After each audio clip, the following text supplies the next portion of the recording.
Okay, let's get back into carboxylic acid derivatives, okay? And let's continue our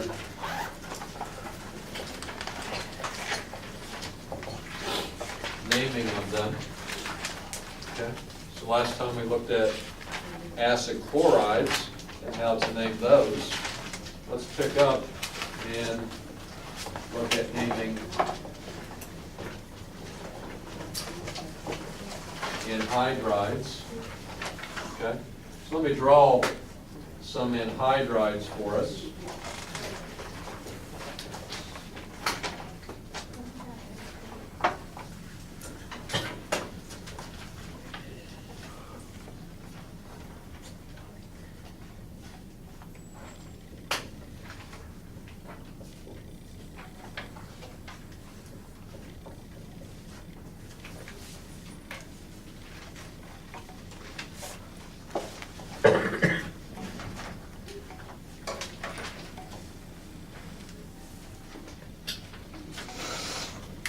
Let's look at these three.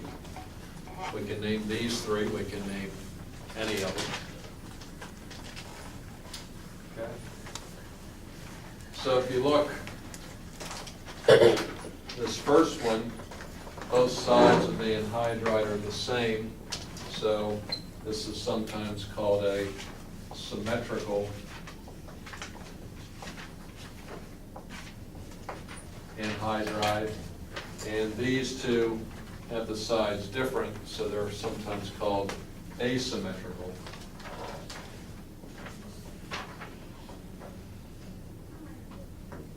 Okay. So how do we, first of all, name symmetrical anhydrides? Well, if you look at it, again, both sides are the same, and so you can see the acid that they come from. Okay. They come from the 2-carbon acid, which remember is acetic acid.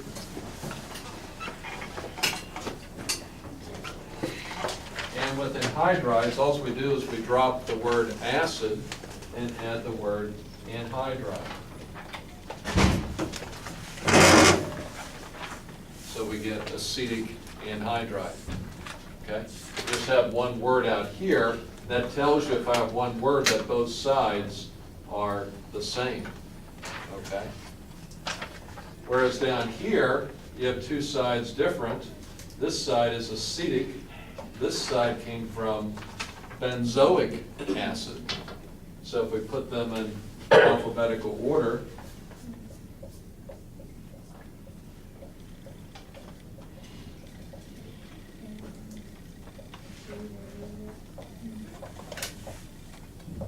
you would get acetic benzoic anhydride. Okay? So if I have two names out in front, that tells me both sides are different. Okay? What do you think the name of this last one would be?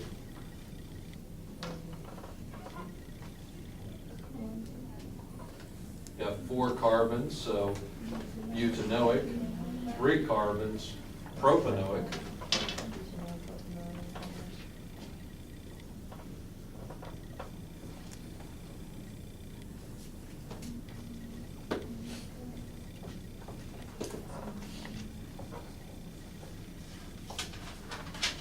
So you get butanoic, propanoic anhydride. Okay.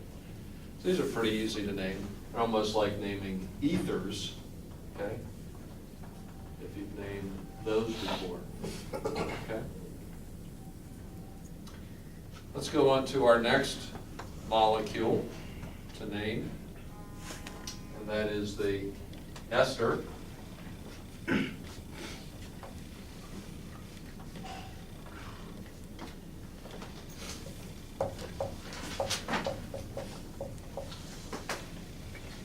How do we name esters? Well, let's take a look at a few.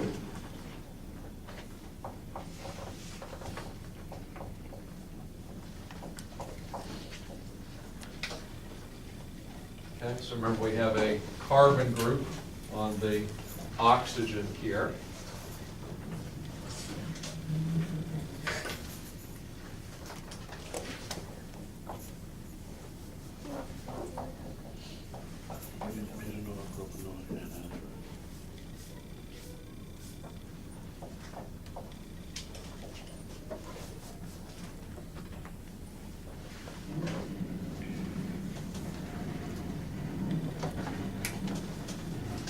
So let's look at these three. Again, if you can name these three, you can name any of them. Okay. So what we do is you look at the oxygen and what's attached to it. Okay? And what we're going to do is name what's attached here first. Okay? So what's attached there? What's a CH3? Methyl group. So that would be methyl. And then we name the acid part second. Okay? That came from acetic acid. But what we do is we drop the ic acid and add a new ending, 8. So we get methyl acetate. Okay? So the ending for esters is 8. Anytime you see 8 on the end, that refers to some kind of ester.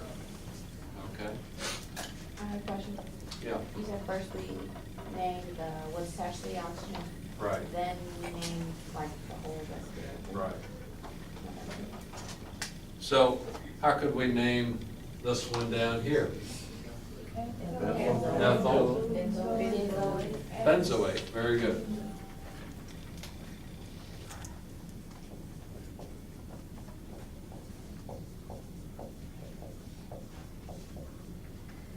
Okay, so you name the ethyl group first. That came from benzoic acid. And what about this last one here? Okay, so phenyl group. And 4 carbons, butanoate.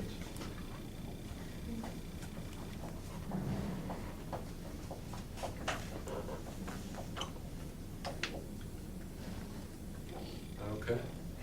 Any questions with any of those?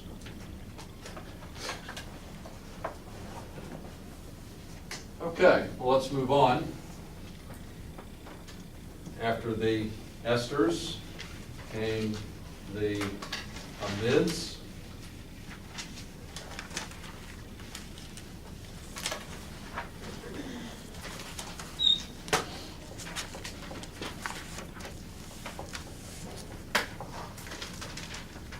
Okay, so let's remind ourselves what the amides look like.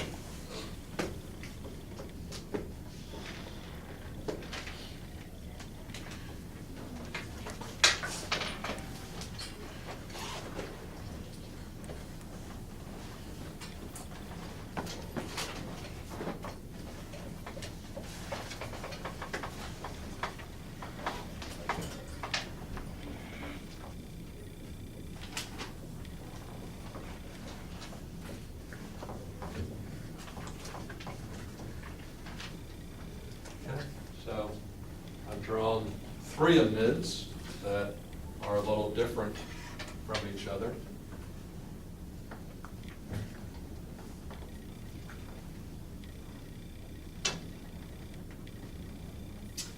Okay, so let's highlight the main differences. This amide, okay, you have the nitrogen on the carbonyl, and it has 2 hydrogens on it.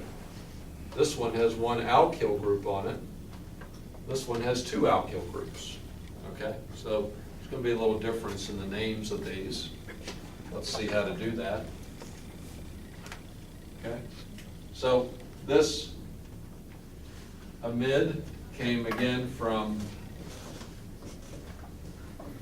acetic acid, but what we drew again is drop the ic acid and add, what do you know, amide. Okay, surprise. So we get acetamide, all one word, acetamide. Okay. What happens if we have an alkyl group?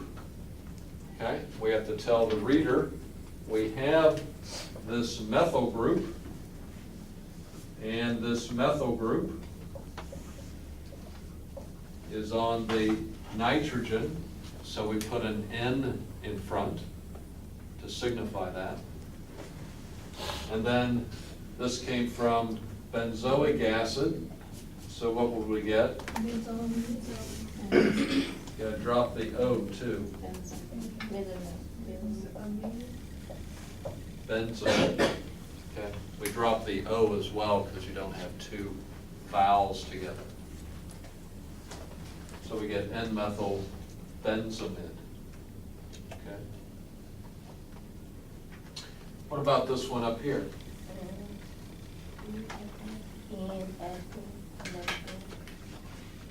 Okay. So I gotta tell the reader I have the ethyl there, and I have a methyl. Okay, so since they're two different groups, they get their own N with them. And then it's a 4-carbon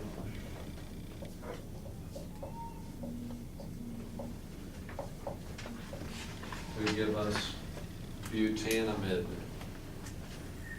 Okay.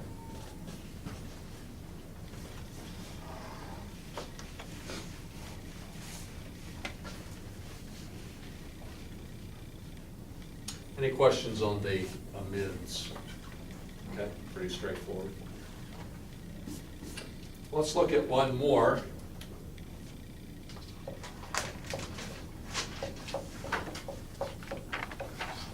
And those are the nitriles. Remember the nitrile, I have a C triple bond N.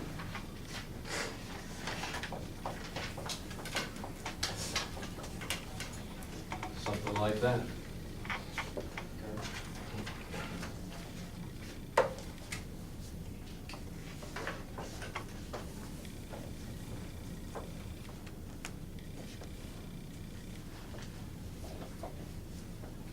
Okay, so anytime you see CN, even in its condensed form, like over here, that is representing a C triple bond N. Okay, those are called nitriles. Okay, remember what the name of this one was here in benzene chemistry? What was the name of that?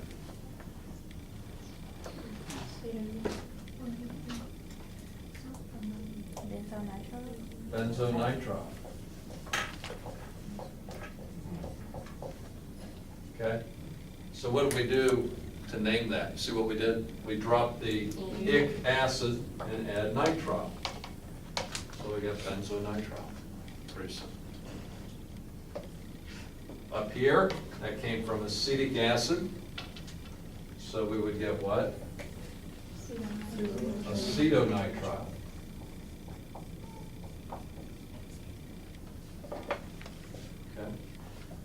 And what would be the name of that last one over there?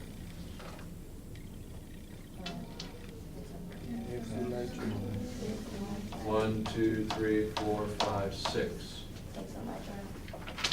Okay, so this one's a little tongue twister here. Hexanoic acid. I dropped the ic acid. Hexanonitrile. Okay, so here we keep the O because the N is not a vowel. Okay, so any questions on nitriles? Okay, so these things are pretty simple. You can see how all the names are derived from carboxylic acids, which is why we call these things derivatives.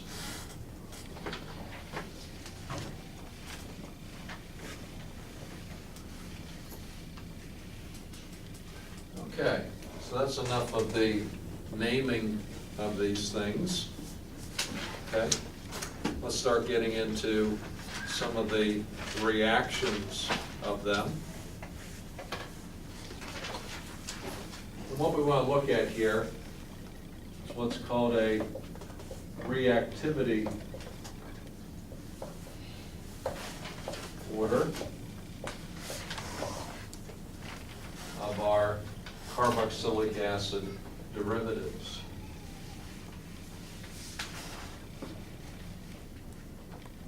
Okay, so let's draw our derivatives in symbolic fashion here.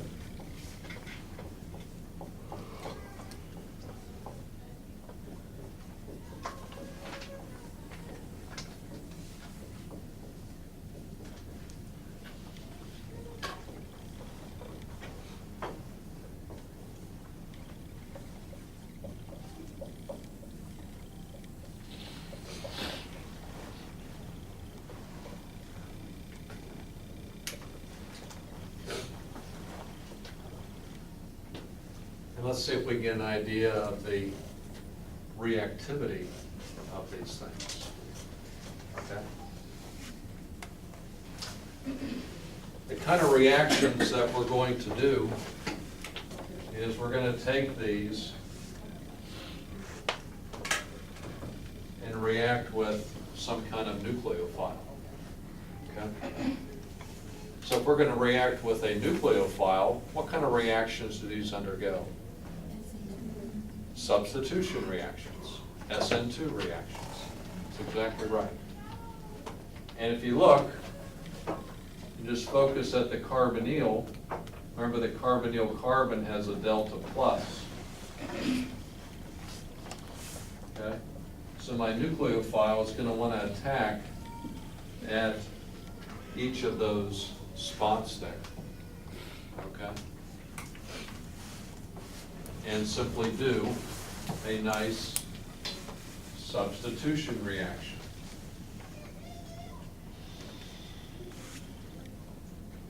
Okay. Let's look at two differences for comparing all those. Okay. What is one difference that is standing out to you? Okay. This here is the leaving group there. Does it have the same leaving group here? No, I got this big gigantic thing as a leaving group here. Then this. Then this. Okay? So I got a leaving group difference in each case. Okay? Question? Can you take either carbon in the second part? Yeah, you could have done it backwards, gone here and taken that off. Okay. Which of these up here do you think is the best leaving group? The chlorine. Okay, halogens are excellent leaving groups.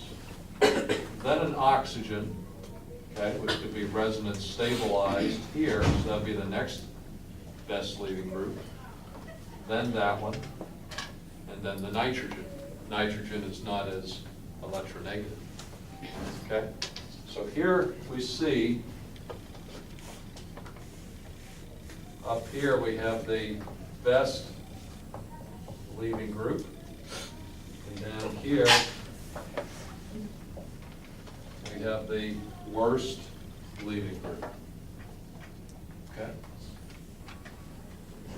So based on that, which do you think is the most reactive molecule up here?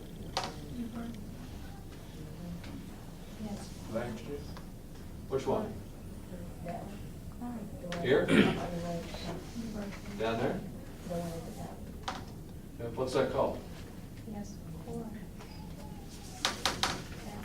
That's an acid chloride, okay? Okay, so try to start calling it by its name, okay? How'd you like it if some of your family said, hey you, come here you, how about you? How about you back there? Okay, So these things have feelings too. Okay? So try not to hurt their feelings by not calling them what they like to be called. Okay? So yeah, so this acid chloride would be the most reactive, least reactive, based on leaving group differences. Okay? Second reason why these are the most reactive and these are the least. What's that? Well, if you look, this delta plus, the chlorine, is electron withdrawer. Is the chlorine stabilizing this delta plus? Yes or no? If it's pulling away, is it stabilizing? What does a carbocation like to have on it? It wants an electron donor to stabilize that. Is that an electron donor? No. It's destabilizing. So it's making this delta plus a gigantic delta plus. So it's making it very reactive. Okay? So this delta plus is very unstable. The more unstable it is, the more reactive it is. Okay? So here we have a reactivity order. Most reactive, least reactive.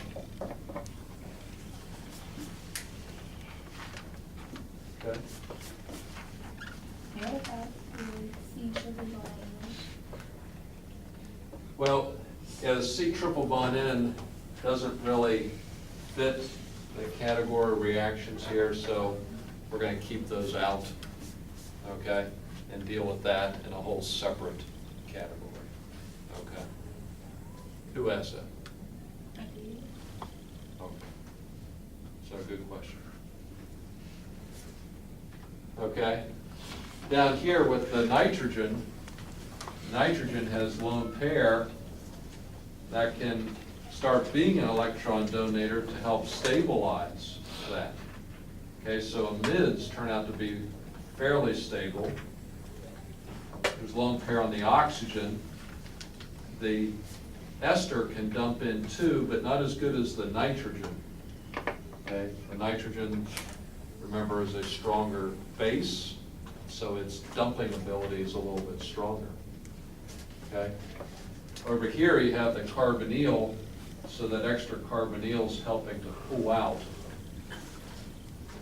Okay, but it's not as strong as a withdrawer as that chlorine.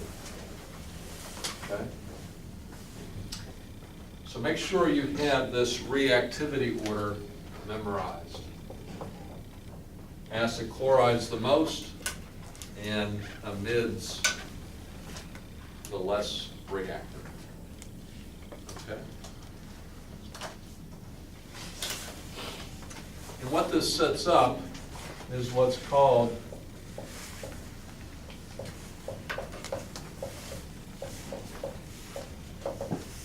downhill reactions. Downhill reactions. Okay. So at the top of the hill, we have acid chlorides. And then as we come down the hill, we have these others.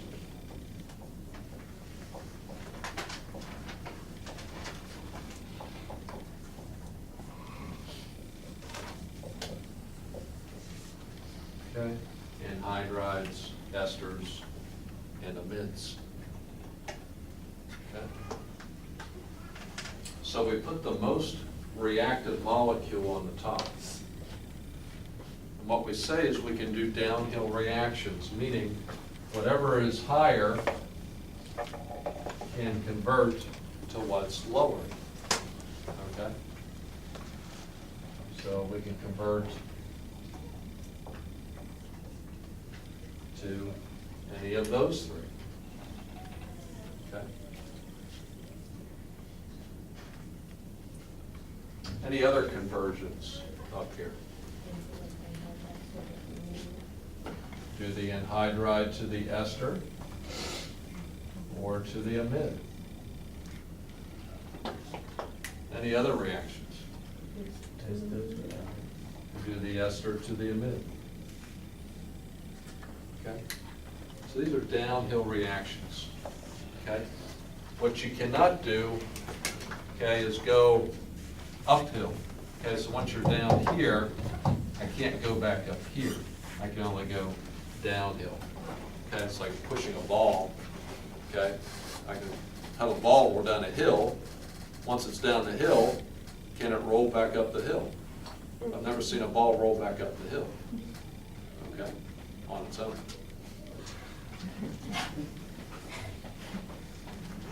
Okay, so that's what we're going to do, is look at a series of all of these downhill reactions.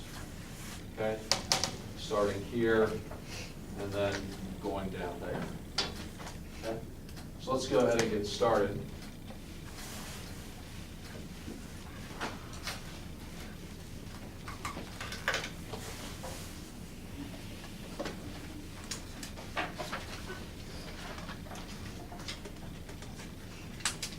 And let's look first of all at acid chlorides.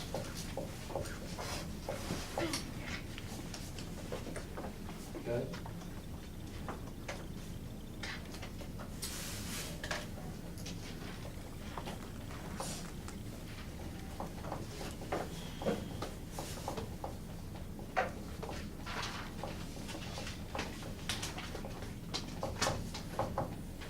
Let's let our first reaction be an acid chloride and water. So water will be the nucleophile. Where do you think water will attack? Okay, at the carbonyl carbon. And kick off the leaving group. Okay, so simple substitution reactions. These are so simple.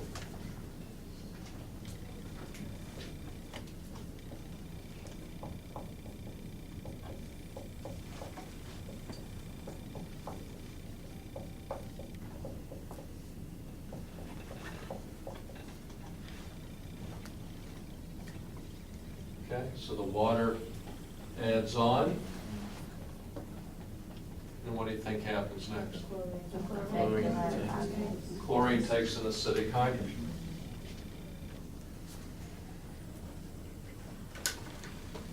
Okay.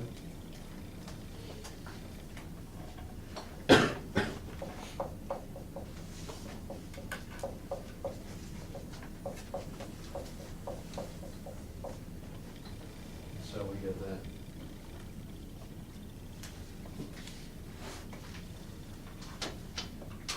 Okay, see how simple these mechanisms are. So what kind of molecule did we end up forming?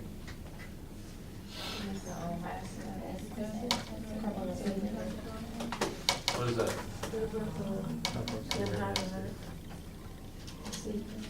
What kind of molecule is that?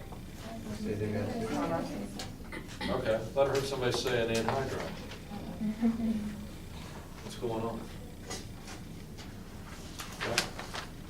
So write in your notes, an acid chloride and water gives you a carboxylic acid and HCl. Okay? So you want to be able to picture these in your mind. Okay? You know, multiple choice problem. Next exam, I can say, what does an acid chloride and water give you? You look down for the carboxylic acid. Okay, but know the mechanism. We're going to see these mechanisms are all the same. Okay? Let's look at our next reaction.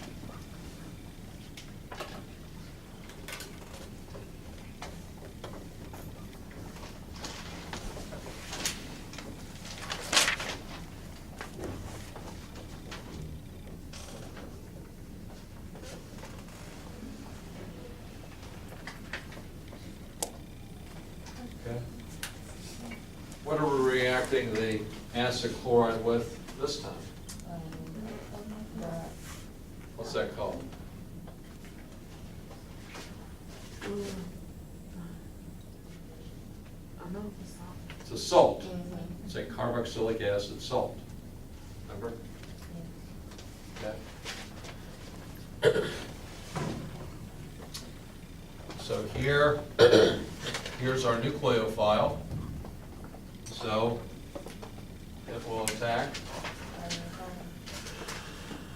kick off the chlorine.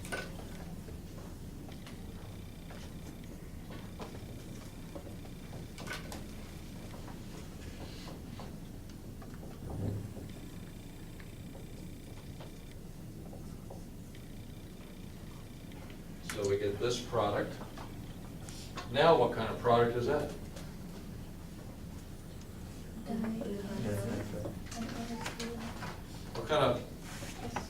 What is that? Anhydride. An anhydride.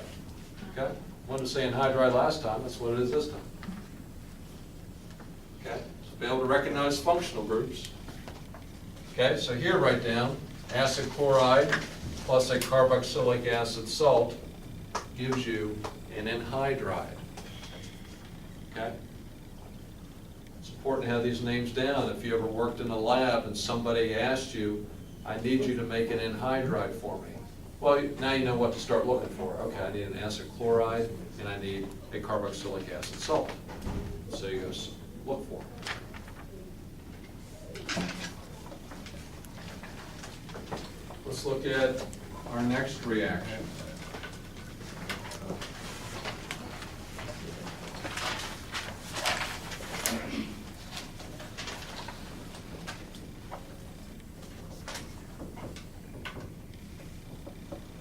Okay, so here we're going to react with an alcohol.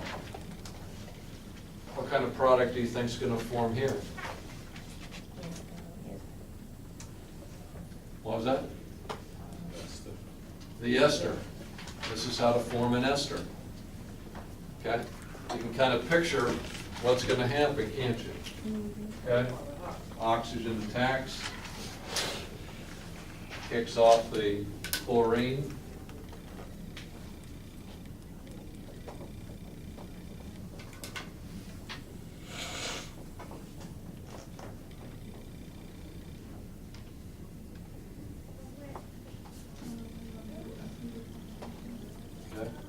And right, very good. So the chlorine will take the acidic hydrogen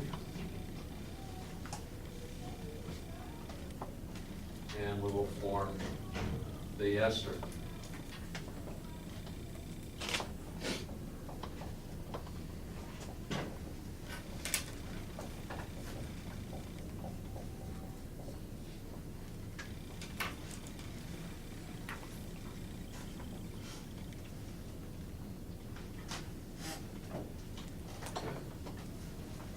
So write down your notes. Acid chloride and alcohol gives you an ester.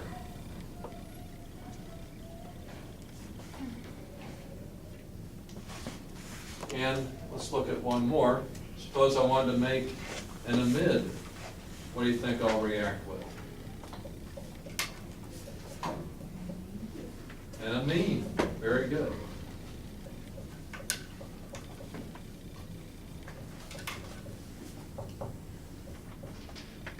Okay, see how easy these things are? Joke.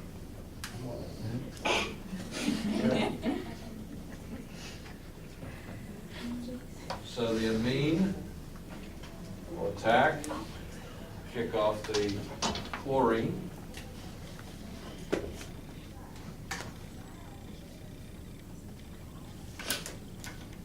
Okay, goes through the exact same thing again.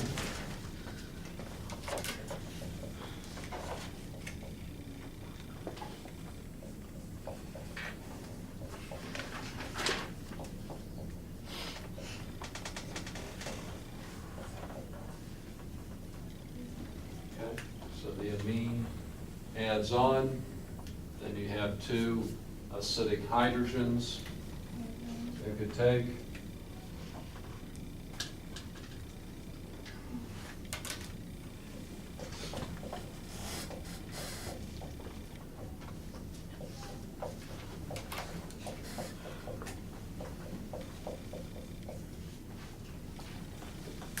give you the amide. Okay, so write it down. An acid chloride plus an amine gives you an amide.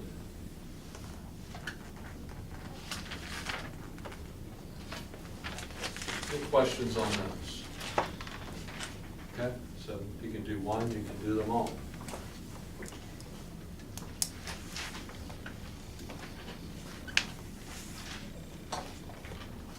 Okay, so those are our acid chloride reactions. Let's go to our anhydride reactions.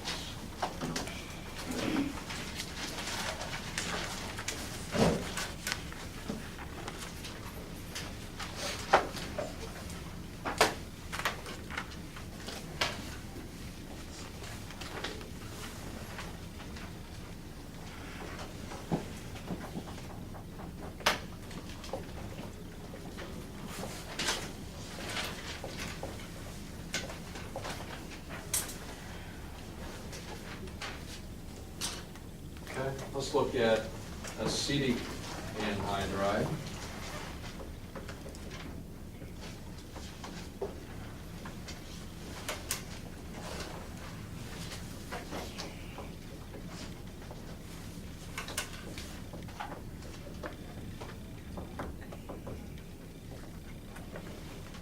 And let's react with water.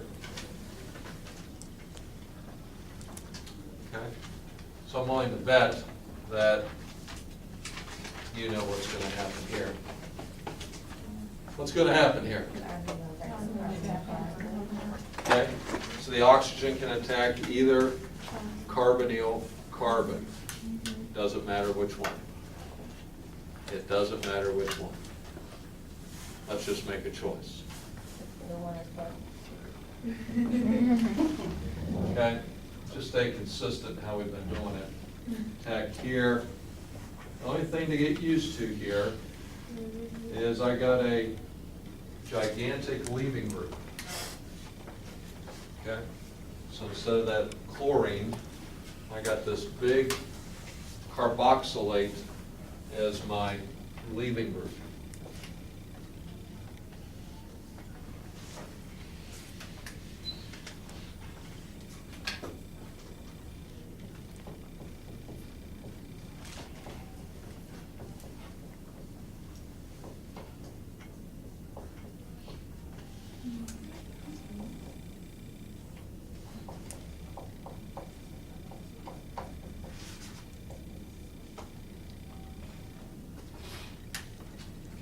So that big, giant carboxylate comes off.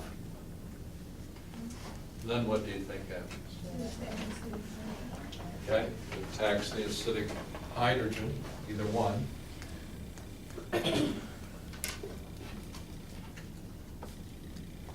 Okay.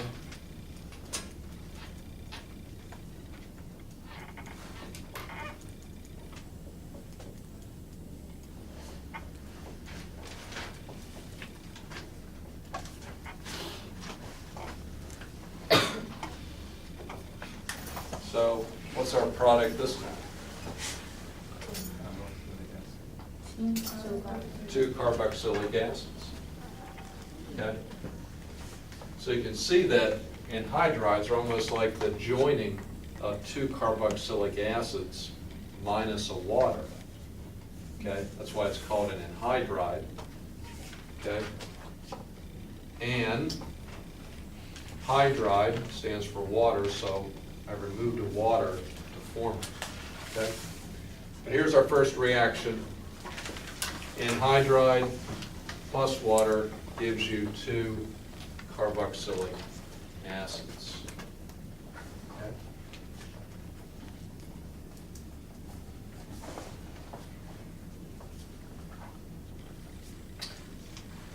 Okay, so what we'll do here is stop here for today, and then pick up on the other reactions starting Monday. Okay, so if you want to pick up any quizzes you have, feel free.